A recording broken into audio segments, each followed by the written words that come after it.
Hi guys, welcome back to the House of Yoga podcast presented by Yama Yoga.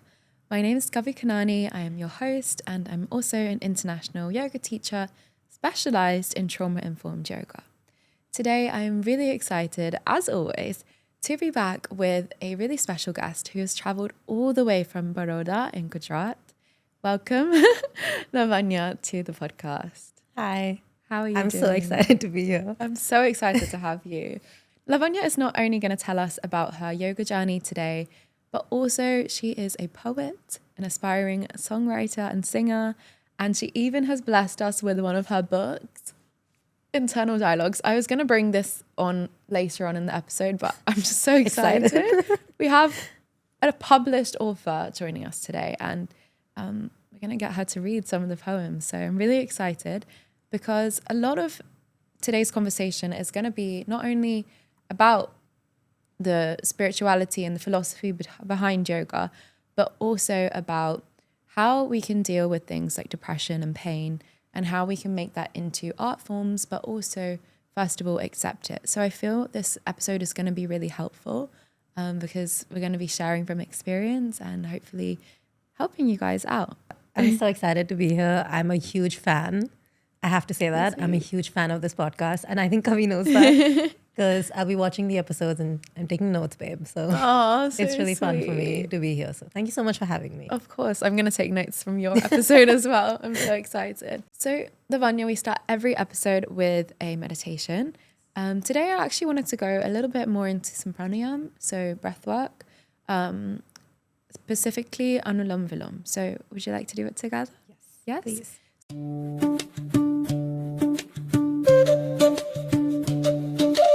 If you can, you're just going to bring your hand either into this mudra or you can do it like this. For me, I prefer this just because my fingers are used to this. And wherever you are, you can just try to practice this.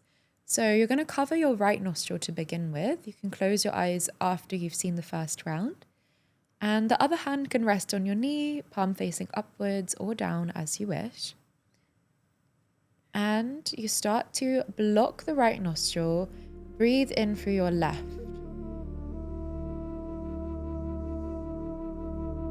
Once you've inhaled as much as you can, gently cover the left nostril and release the thumb and exhale through the right side. Inhale through the right side. Cover. Release the left nostril and exhale gently. Inhale through the left. Hold. Exhale from the right. Last time, breathe in through the right.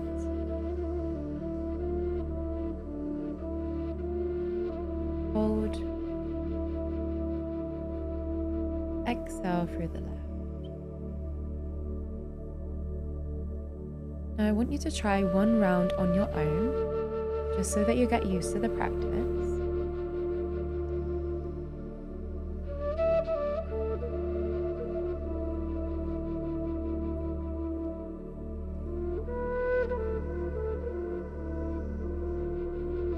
One round means one on each side.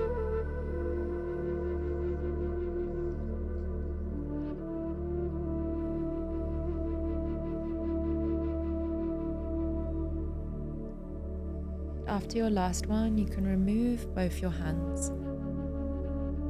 Relax your hands. Take a deep breath in through both nostrils. And gently exhale.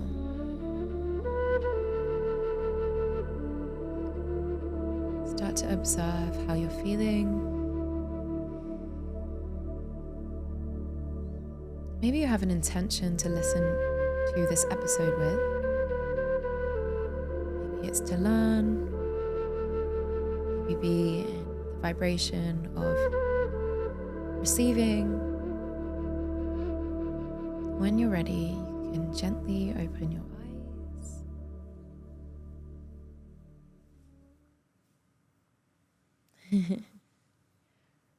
Okay, so just to explain a little bit about Anulom Vilom, it's not really a meditation, but I want to start to share all different aspects of yoga in the podcast. So Anulom Vilom is basically alternate nostril breathing. So we are breathing in through one side, connecting with one side of the brain, and then vice versa. And what this does for us on not just a physical level is grounds us, because we get to balance both sides of our energy. So the masculine, the feminine, the logical, the creative, the emotional, the rational, everything is getting in balance so that we come to a really peaceful state of being. This is really good to do before you go into any meeting, before you sleep. It literally can be done at any time of the day, in my opinion. And it's really one of my favorite pranayams to practice. So if you have any questions about this particular pranayam, you can always let me know in the comments or DM me. Lavanya, I would love to just start.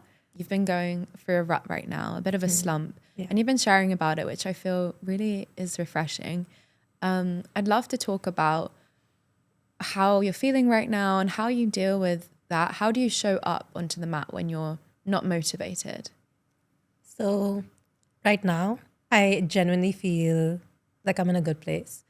And I think it's because I did not in some ways show up, actually. I was constantly showing up because you're teaching. And so when you're teaching, I think you are in the practice in some way, But I was going through a point where teaching was the only thing keeping me connected to yoga, because I had kind of fallen in a slump with my own practice. I wasn't taking the time to just work on myself and improve. And I think that happens. You reach like periods of stagnation. And that's kind of what happened with me, but I was ignoring it. And I was also just distracting myself with media, actually, a lot of media, consuming a lot. And I was not creating enough. So that really put me in a slump. And I did not do yoga for a while. I stopped teaching. And the first few days after I stopped teaching, I could not get on the mat because it just kind of intensified that, like, what am I doing? It was an unexpected break. It was not like I had planned it. And so I felt like I was letting people down. I felt like I was letting myself down. And I run a yoga center in Vadodara with my mom. So I thought I was, just a lot of feelings of guilt around that. But a few days passed, and as I stayed solid with that choice and didn't like hastily like put up another class or anything, I started feeling like connecting with myself again. It just took a little bit of adjustment, but I didn't teach for around a month and a half, and that was a blessing because it allowed me to get on the mat and just do the very basics. I started with just like, I probably did balasana for like 3 days straight. And so nice. We all need a bit of child's pose sometimes. It allowed me to understand that I was really stagnating because I had just gotten into a zone where external validation had become more important to me than my inner guidance in many ways. And that break really allowed me to tap into my own practice and bring me out of that slump. And now I think I'm a better teacher for it. I think this month I've started teaching again, and I'm just so much more present for my students, and I have new things to teach them. That's really nice. So I really enjoy that. I really think if you are in a slump, rest, like actually rest. Don't just like distract yourself and call it rest. Take the time to actually rest and listen to your breath and all those things. I think anyone who's a creative of any format, it's really important for us to have a break from the thing that we do in sharing it sometimes, because that allows our creative energy, like you said, just to come back, because our cup gets to refill and we get to learn new things to then go and share it. I don't think I can be teaching every single day. I mean, I know I cannot be teaching every single day of the year. It's not possible on an energetic level. And it's so much nicer to be able to give more because we have rested as well. But for people who are dealing with slumps themselves, and maybe they're not teachers, but they're just going through a rough patch, what would you tell them? Because what if they're in their lowest low, where even showing up to do a child's pose feels horrible and they don't want to do anything to help themselves? What would you say? I've been there. I think it's really difficult I think when people say like, it's really hard for me to get out of bed, sometimes it's really difficult for other people to understand. But what I would say is surrender to it. Like, that's my only piece of advice, because I don't think there is a one path for everybody. I think everybody has such different circumstances. Some people are able to take the time out to do what I did, which is like pause everything and rest. And some people just don't have that option. Yeah. You know your own self the best and your situation the best, but a lot of your problems are probably stemming from escaping what you are feeling. And the only way, in my opinion, to really go through that and come out the other side is to go through it. Yeah. There is really no other way, because once you start going through it, then you will realize the mechanisms that you need. Yeah. Right? There's so much advice out there on how to get out of slumps and how to get out of a depression. But all that advice is always going to feel out of reach and honestly a little bit meaningless, because every advice is like, do micro things and small things. And you're like, I'm so depressed. How is this going to help me? Going on a walk is not going to cure this. Yeah. But that thought is coming because your ego is really resisting that pain that you're feeling, like your soul is feeling it. And so surrender in any way possible. If the surrender is through faith, do that. If the surrender is through, speaking it out loud and getting therapy, do that. Or just crying. Or cry. Yeah. Like sit in your bed feeling and it feel all. like really bad. Like scream into a pillow. I've had days of Yeah. that where you just need to like physically release it, and Yes. you don't know what else to do. Well, sometimes screaming into a pillow is your best bet. But what that really allows you to do is come up with your own path. And that path is not visible because it's not there yet. Yeah. You have to walk it for it to materialize. Yeah. And so it's really, we were talking about this in the car, but depression is really just a loss of perspective. It's when you get really, really stuck in one perspective of life and you Yeah. can't see any other perspective. And you have to create to be able to see differently. Yeah. So surrender, and then that'll lead to a sense of creation Yeah. ultimately. And if it's really, really hard on your own, you don't have to do it on your own. Yeah. Like, genuinely learn to ask for help. It's a skill. It's something that will save you, because people are amazing when you find the right ones. I would just say though, I think it can be hard when you're in like a really, really low to lean on other people because you feel vulnerable or exposed, or you feel like no one's going to understand you.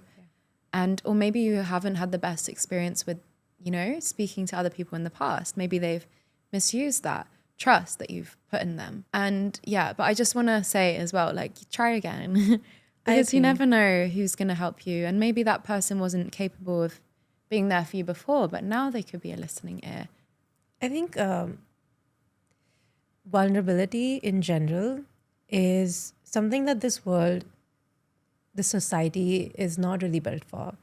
Now I think it's opening up, where people are just being more honest about who they are and not really like putting on this big play for other people. I think it's starting to happen in certain sections of society, and it'll spill over into like how society functions in general in a few years. Yeah. And like I said, depression is a loss of perspective. So it is very hard. Like, that's why it's so hard to also give people one piece of advice, because in that state of mind, it's very stubborn, that perspective. And how you get out of it is very individual. Yeah. But I think step one is always awareness and acceptance that I'm going through this. And it's okay that I'm going through this, because I'm a person. Yeah. I'm not like this divine energy floating around in space. I'm in a human body. I have to experience this world because I am here. And I have to allow myself to go through all these motions. And I think one thing that's really helped me is also understanding that this is happening because I have something left to learn.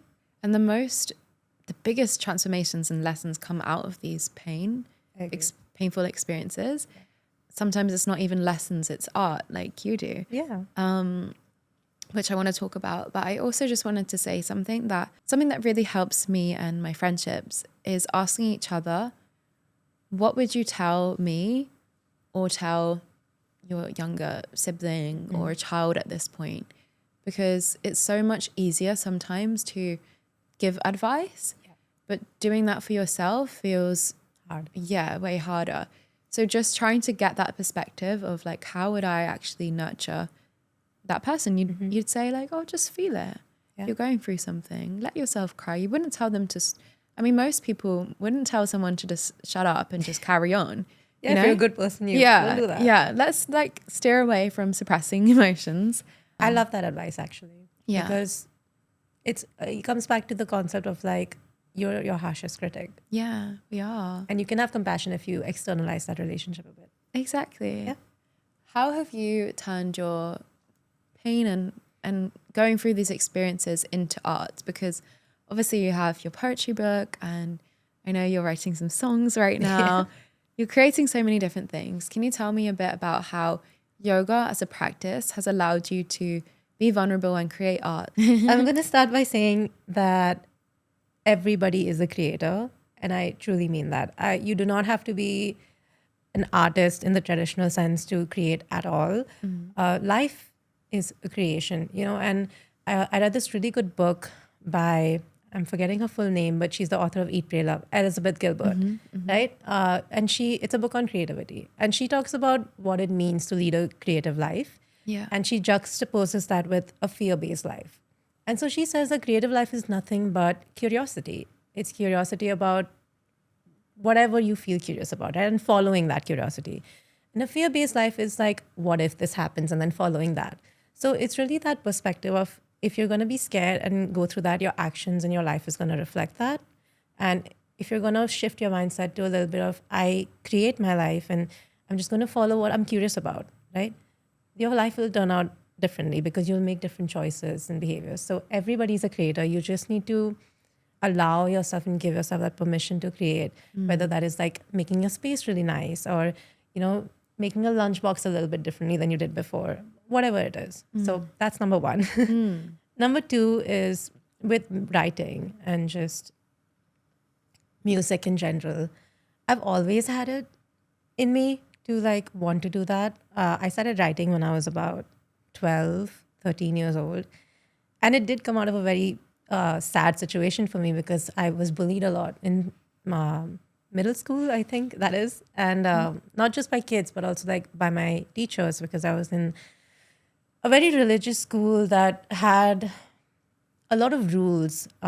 Creativity to me came as naturally as a way of alchemizing not being, the pain of not being seen and not being understood by the people that I was around. And I did suppress it for a while because I was really scared to be vulnerable. I was really scared that people would not like what they saw, what I was, because it does come from such an authentic place. It comes from somewhere you don't really understand, but it does feel very true to you. So how yoga helped me get over that vulnerability is just the sheer practice of it, honestly, because so much of practicing yoga is about vairagya, which is detachment, right?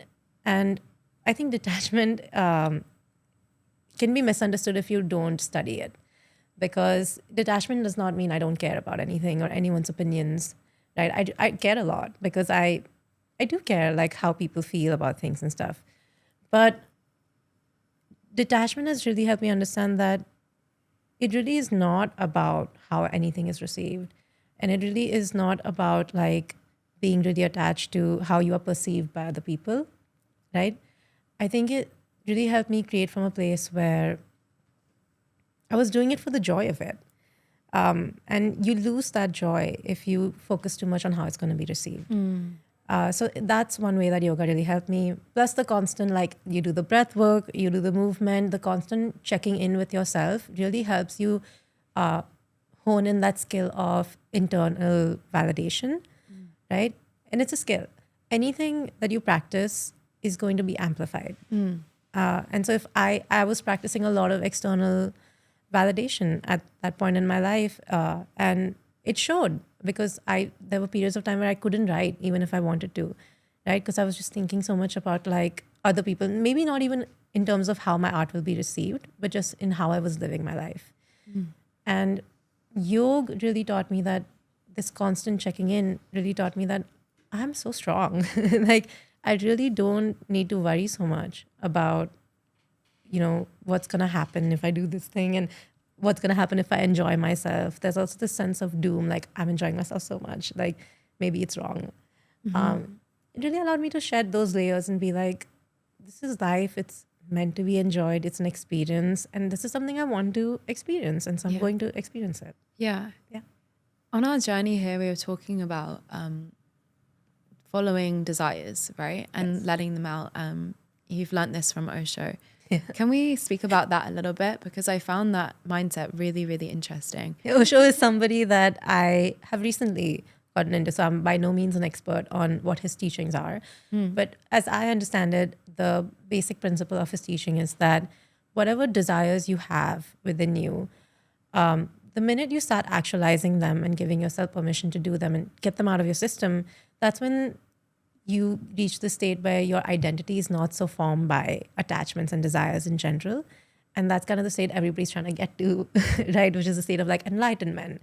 And so he is very famously known for having like many cars, and, his disciples were allowed to do all of these tamasic things that a lot of the yoga community will say, like, don't do it.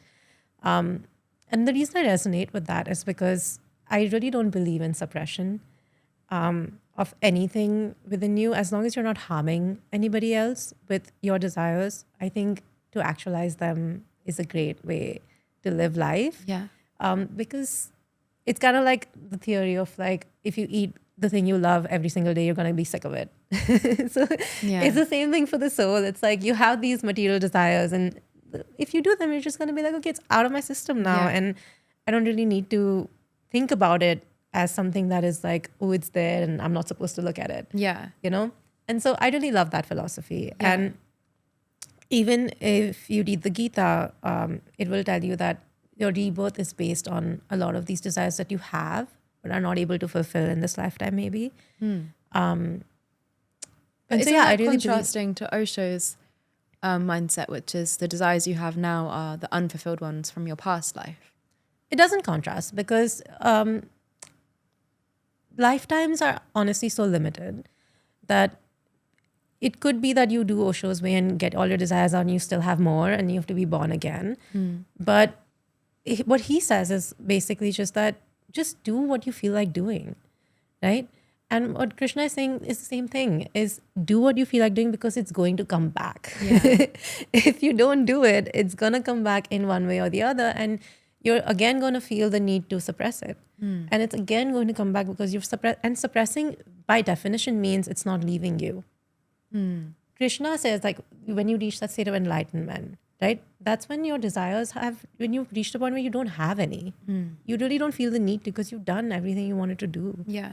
Right? So now you're only kind of, your mind and your body and your soul have just combined to a point where they're like, I'm so peaceful in this moment. And I've not obviously reached that state, right? So it's an experience. That's why it's so hard to explain, I think, what enlightenment is. Because it's not something you can see. Yeah. And I think we experience moments of it. A few seconds of it in like a really nice meditation or a really nice pranayama practice.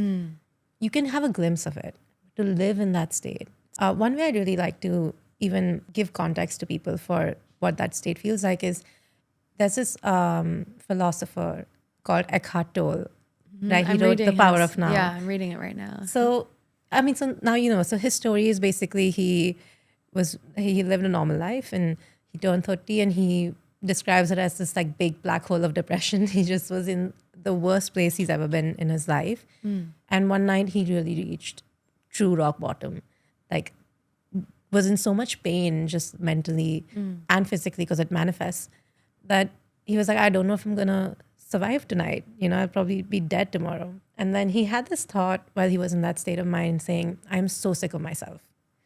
And then the second thought he had was, why are there two people here? Like, who is the I and who is the myself? Yeah. Right? And him having that thought propelled him into this deep void. And the next day when he woke up, he was enlightened. So this doesn't happen for everybody, obviously, because I think you have certain... different ways. Different ways. Also, certain people come with that thing where they've done enough sadhana in their past lives that in this life, you kind of just need to finish whatever you need to finish for your karma, and you reach that state really quickly. And that's kind of what happened to him. So he describes it as the next day he woke up and everything was alive. And I think that's the only way I've understood what enlightenment could feel like. Yeah. Because he says like the table, like this table with the wood was alive. And I could feel the consciousness in everything because it was me. Yeah. And I think that is a state of consciousness where everything is exactly the same as you. Yeah. There is really There's no no difference. separation. There's no separation. Yeah, I'm finding the book so incredible to read. And I feel that it's actually really helped me to suffer less. I think I've always been someone who's very emotional and overthinking things. Yeah. And I feel that this is just really reminding me to live in right now, because that is all that we have. And obviously that's the title of the book, but it's just, it is so simple. That is the main message, because any form of suffering is coming from worrying about the future or what happened in the past. And when you take this moment as face value, there's really nothing to it. There isn't. I mean, there's no so much suffering peace in in this that. moment between us. Right? It's so, and he also, we'll move on to the next thing, but he also does talk about the ego's attachment to pain. Like he describes the pain as a pain body, like it's a separate entity inside you. Yeah. And it's this thing that really loves attention. It really loves to hoard and hold on to things, and loves attachment because attachment keeps it alive. And so if you look at yourself as somebody who, like your ego and your pain body, if you look at them a bit separately, you can kind of have a healthy balance between that. But also if you look at them as beings that are just shamed so much that they just need compassion and understanding, I think that really helps too, because the hold then loosens. Yeah. Right? This thing just wants to stay alive like anything else. Anything that's created wants to remain alive. Yeah. And so it's just trying to remain alive inside you. Yeah. And that's why you keep coming back to it. And that's why you keep feeding it, because you have not given it the compassion it needs. You have not given it the awareness that it needs. And that awareness comes in the present. Yeah. It doesn't come if you keep ruminating or if you keep anticipating. And there's probably in every kind of painful moment something that there's an inner voice in you screaming at you, hey, I need to look at this thing or do this thing. It's just like a reminder, I think, to come back to that and listen. I think you're the closest to yourself when you're in pain, actually. Yeah. Like you're very close to the center when you're in pain, because when something becomes so unavoidable, it means something inside is really loud. Yeah. And actually the thing you said about having this relationship with yourself as if you were somebody that you love in your real life, that is what really helped me change how I talk to myself, because I was really mean to myself in my head. You know, I would say all the bad things and all the bad words. And I had so much of an issue with having compassion for myself. That practice really helped me. And it takes time, guys. Like if you are in a bad place right now, it's going to take some time, but it's worth it because your time is going to pass either way. Just stick with it every day. Do small things. Wake up and say that. Just build an awareness first. Like you're calling yourself a horrible thing, and so be aware of that. Yeah. And ask yourself, like, would I say that to somebody? Yeah. Stop being a little beep. Yeah. Would I say that to somebody? You would never. If you like, you would feel so bad about yourself if you said that to somebody. Yeah. So build that awareness, and only through first observing will you then be able to change. Anything. It's interesting. I was telling Lavanya at the start of this episode that I have this bracelet on for my best friend, and it says, "Esto también pasará." It means this too shall pass in Spanish. Yeah. And it's funny because it's on a bracelet, which is a physical material form, right? So I'm kind of like, I love this, but it will probably go out of my life whenever it needs to. But it is that reminder of like, 100%. This is going to pass. But I think the conclusion from our conversation is let yourself feel the emotion. Even if that is the ego body screaming at you that like, I have pain, let yourself feel it. Let yourself accept and acknowledge that this is something I have, and then pull yourself back into the present.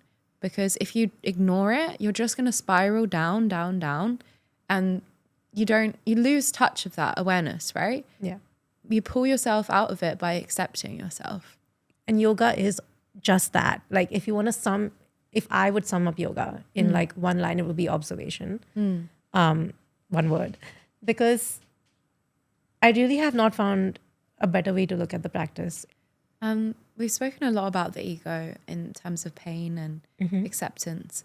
I want to talk about it as we go down this yoga journey of sharing it with people. How do we make sure that we stay in check, and as we become leaders and, you know, more in the limelight of sharing this, how do we stay more humble and not judge others? Because sometimes people are suffering so much and they don't want to be helped, or they can only be helped to their capacity. How do we stay humble and compassionate? It's a good question. I think it's like anything, it's a constant practice. Like, I don't think you're ever going to reach a point where you're like, okay, my ego is completely in check now, and I'm never going to... That's still your ego talking there. I'm never going to be judgmental. I think human beings judge because it keeps us safe. It allows you to, you know, distinguish between what is allowed to be in your consciousness and what is not. One thing I've started telling myself actually is, this is going to be thrust into my consciousness. Do I want it? So I think observation, it's the same thing. It's just, you gotta have checkpoints with yourself.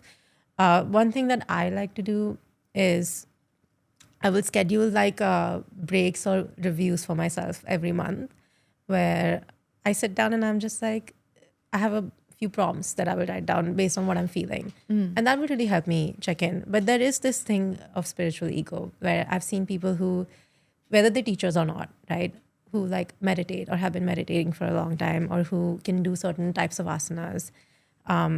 This ego comes in where you feel better than other people, even if you don't want to, you know, it's just that feeling arises within you. And it's a good thing to remember that. What helps me to remember that, you know, it's not just me who is doing these things and I'm not better than everyone, is that I am literally deriving all of this from a lineage of thousands of people. Like, this practice is not something that's new. People have built and worked and studied and done it for generations. Yeah. You know, so this doesn't come from you. We're just another channel. Humble yourself. Yeah, girl. It's not us. We can't take all the credit. Yeah, you can't. Or any of the credit if None not of like it. Of course we are responding and, you know, transforming the knowledge in our own way from our upbringings as well. That of course plays into it. But I remember that my yoga teacher told me, we're just a channel. All of this information you already know. Yes. We're just translating it in a different way. It's like You're a languages. guide. You're like holding a lamp for people on their own path. That's all it is. Yeah. And I think it's good to remember that. That really humbles you, because I think this superiority really comes in when you feel like you are the one who has done these things. Yeah. That can be related to anything, honestly. It can be related to having a child and be like, I created this child. Yeah. And it can be related to having a piece of music and being like, I am the one who created this. You know, like, it's all mine. The success and the failure is all mine. It's a big burden to carry. Yeah. I'm better than you because I meditate. Big burden to carry. You have to be better all the time. Yeah. You know, so don't burden yourself. There's no need. There's no need to be perfect, and there's no need to, take the credit for everything either. You can be proud of yourself. Yeah. I It is absolutely really think hard to that. sometimes, though, look at people who perpetuate their own cycles of suffering and not be judgmental, because you as a teacher know like what needs to be done and they just won't do it. But again, in that case, I think what really helps is, I think what you judge, you will eventually experience. Like everything that I have strongly judged, I have in some capacity experienced, and life has humbled me just by being life. Yeah. You know, so I think if you don't humble yourself, you will get humbled by something else. Yeah. So it's up to you, dude. If you want to do the work, do it, but commit to doing it. It's not something you just, you know, read and it's done. It's every single day you show up and you check in and you make sure that your ego is not becoming bigger than you. Yeah. And it's that thing Really of, I don't know what it's called in yoga, but it's that final level of feeling that oneness, right? Yeah. I'm also not, it's not coming to me. But it's this like thing that we eventually don't see ourselves as separate from anything. Yeah. Like, we take care and appreciate everything because we're all one. Yeah, that's enlightenment. Yeah. Now, I'd love for you to share one of your channels, which is your book, your poetry book, which you published this year. I'm so proud of you for it, and I'm so Firstly, I want to say excited. Kavi has really hyped me up so much, and you do make me feel so much more proud of. Lavanya sent a couple poems to me, and I was already astounded because they're so beautifully written, and I would really love if you could share a couple of them today. There was one, I think it's called The Old Tree. Yes. Do you need to read it from here? I do. Yeah. Okay. So this poem is called Old Tree. I'm just going to read it and then maybe I'll give you guys some context as to how it came about. Okay. There's an old tree outside my balcony. She was there before, will remain after me. Every October, she sheds her leaves. By summer, the flowers fly down to me. Sometimes I look out with jealousy. How does she lose everything she builds? How does she grow everything that leaves?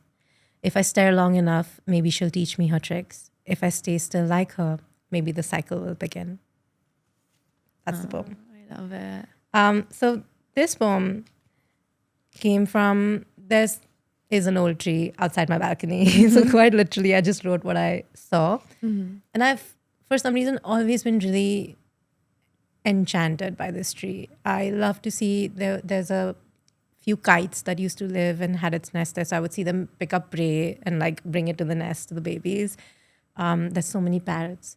There's so many birds in that tree, squirrels and everything. And I just love to watch that tree. And it's been through so much because, you know, when you're a tree in a city, you have to you're kind of surrendered to like what people want to do with you. And so there was this one time where they had cut like a part of the tree because it was at risk of falling. And I didn't know that. So I just saw them coming in with the bulldozer thing and, you know, trying to cut that part of it. And I thought they were uprooting the tree and I started crying. I was like, I cannot watch this happen. Like, what's going on?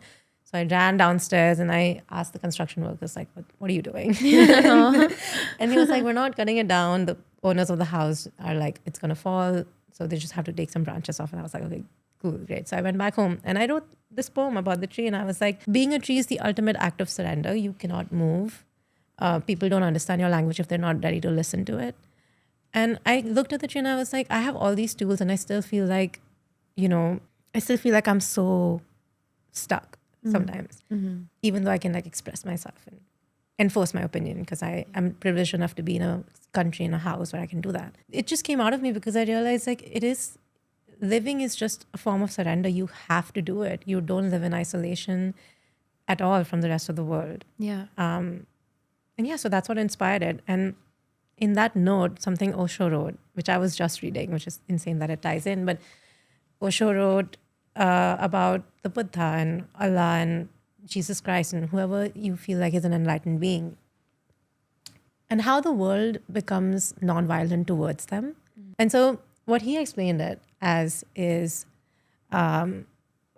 humanity, life is a mirror. Like your life is going to reflect exactly who you are. Whether that's good or bad is really dependent on you.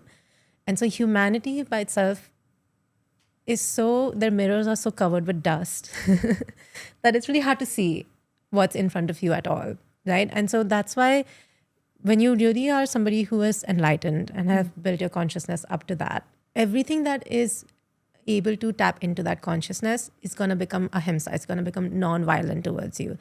There's a story of the Buddha where his brother like launches a mad elephant at him because he's really jealous. And the elephant stops and bows down. Then he throws a rock and the rock like changes course. And the Buddha explains it as like, the rock is not mad enough at me to harm me, but humans can be.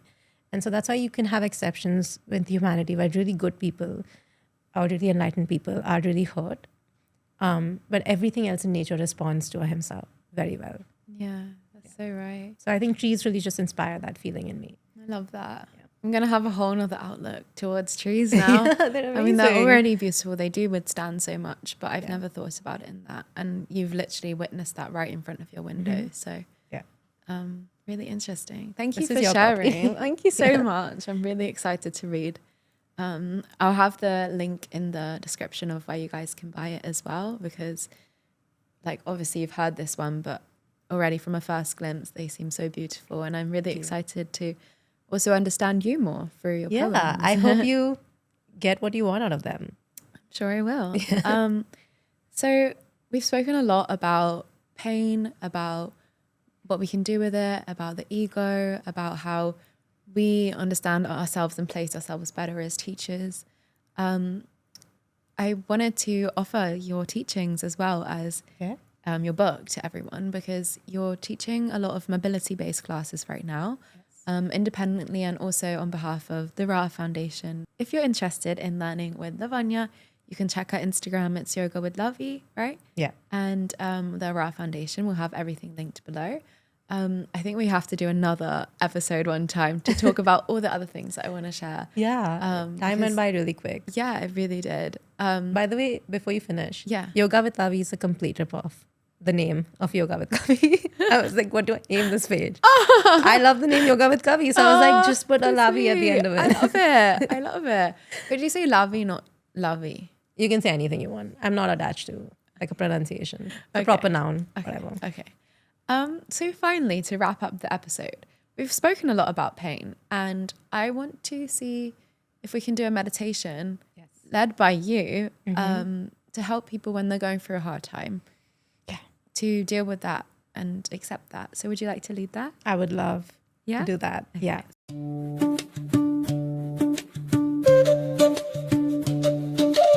So for this particular meditation, we're going to have to put our feet down. Okay. So if you're watching and if you're able to touch any sort of flooring, or better if you're in nature or something, I mean, that's the best. So just ground yourself in any capacity that you can. And obviously keep your spine straight. If you're lying down, Shavasana, hands open, palms up, legs away from each other. And close your eyes and exhale deeply. And just inhale. Through the nose once again, exhale.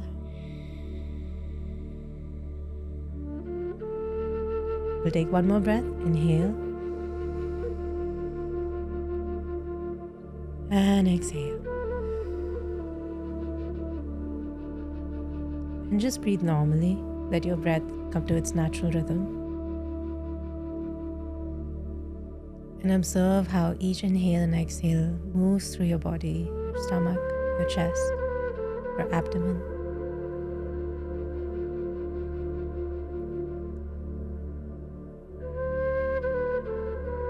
And in your mind, imagine that you are in a space that is completely empty and it's dark. You are the only thing that's lit up. Everything around you is just empty and dark like space.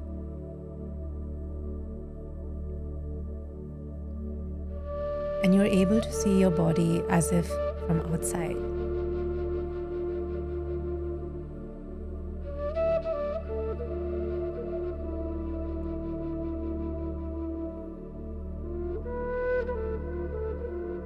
And as you focus, you see that from the base of your feet, from the back of your spine, there's this deep, dark-seated energy in your body that is just flowing down into the void, into the earth. You can give it any color you like,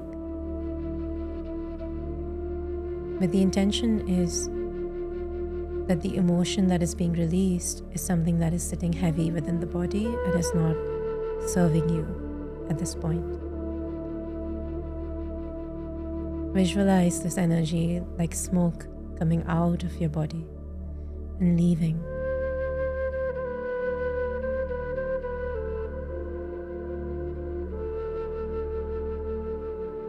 And as you make space in your body, visualize a lighter energy. Again, give it whatever color you like, whatever emotion you want to associate with it. Flowing from the sky and entering through your forehead, your palms, the tip of your feet. And it's this process that you can see now happening. And on one end, you're making space by letting go. And on the other end, you're open to life, to the universe, and willing to receive positivity. Stay with the breath.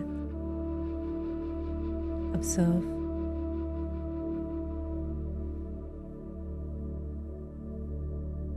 Slowly bring your attention to the center of your eyebrow.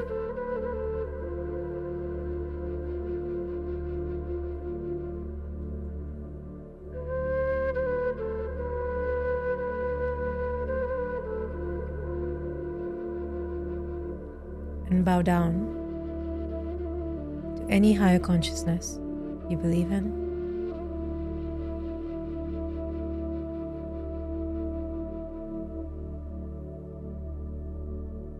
And bow down to you, your higher self.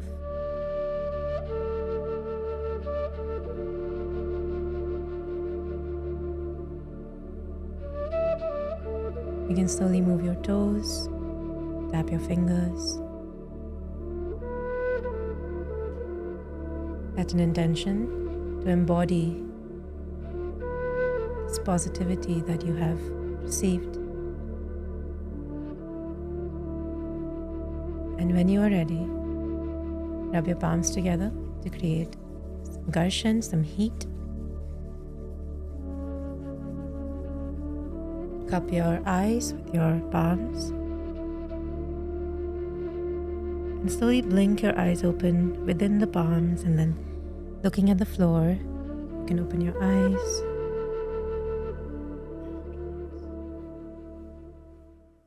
Thank you. Thank you so much. I had so much fun doing this. I really loved having you on, and I think we could talk for hours more, which we will, outside of the podcast. But to everyone listening, thank you so much for joining us here today. I really want to thank Lavanya for coming all the way from Gujarat to be here. Honor. And I also really want to thank Yama Yoga. We're both wearing this own grey one-shoulder tank from Yama, and both wearing Yama bottoms.